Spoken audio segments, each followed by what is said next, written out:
Figure libre, Vincent Hervouette, François Hollande accuse la Russie de faire ce qu'elle veut en Syrie. Il y a un risque d'escalade si on ne lui fixe pas de limite.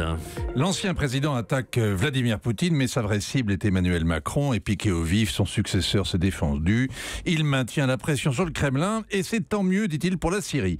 Alors on pourrait discuter de tout ça, de l'impuissance de la France à peser sur les événements au Moyen-Orient qui blessent l'image que nous nous faisons de nous-mêmes.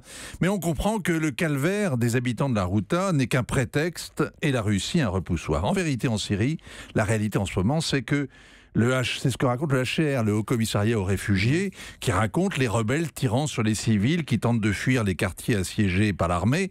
Les snipers font des cartons sur les malheureux qui s'aventurent dans le corridor d'évacuation enfin ouvert par le gouvernement syrien. Donc c'était vrai, les habitants sont bien retenus en otage. L'Observatoire syrien des droits de l'homme révèle qu'il y a aussi des négociations en coulisses.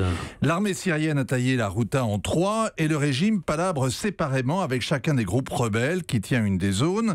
Celle de Douma au nord est contrôlée par les salafistes de Jaech al-Islam. Les discussions se déroulent entre Russes et opposants proches de Moscou. La zone d'Arasta est tenue par Ahrar al-Sham, des sortes de talibans.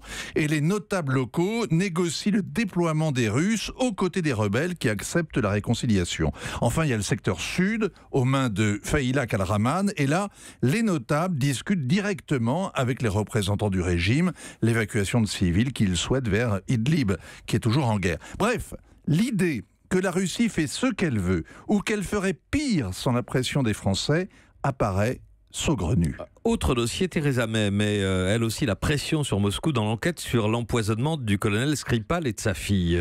Alors hier, à la Chambre des communes, Theresa May était en difficulté. L'opinion ne comprend pas que 6 ans après l'empoisonnement au polonium d'Alexandre Litvinenko, un ancien agent russe, ça recommence. Que les autorités aient attendu 1 semaine avant d'alerter les habitants de Salisbury. Et enfin, le Premier ministre doit affronter la surenchère dans l'indignation des poids lourds de son gouvernement, qui sont ravis de la mettre en difficulté en réclamant des sanctions contre la Russie. Alors, Sherlock May a donc dénoncé la main de Moscou. Le poison est russe et désigne le coupable élémentaire, mon cher Watson. Il est sommé de s'expliquer avant ce soir.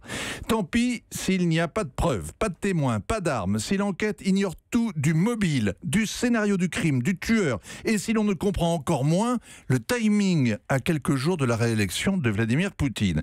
Le Kremlin est un bon diable, utile aux politiciens en déroute, aux retraités en déprime et aux analystes en manque d'inspiration. Eh ben, dites donc, Vincent Hervouette, Axel de Tarlet. Justement, Vincent, je ne veux pas faire Sherlock Axel, mais si on regarde à qui profite le crime, qui d'autre que Moscou peut être derrière l'empoisonnement de cet ancien espion russe? Qui d'autre que Moscou peut fabriquer un agent neurotoxique de type militaire, comme ça a été identifié par la Grande-Bretagne? Que le sarin ou le neurotoxique proviennent des casernes ou des réserves de l'armée russe à un moment ou à un autre, ou soviétique, ça, personne n'en doute, c'est visiblement ce qui a établi l'enquête. C'est la seule chose qui a établi l'enquête. Maintenant, il y a un trafic que tout le monde connaît, et par ailleurs, il y a des mafias qui aiment bien signer leurs crimes en faisant des morts spectaculaires, alors que les services, quand ils exécutent quelqu'un, les opérations homo, ça laisse pas de traces, en tout cas c'est rapide, ça laisse pas des agonies spectaculaires qui durent des semaines.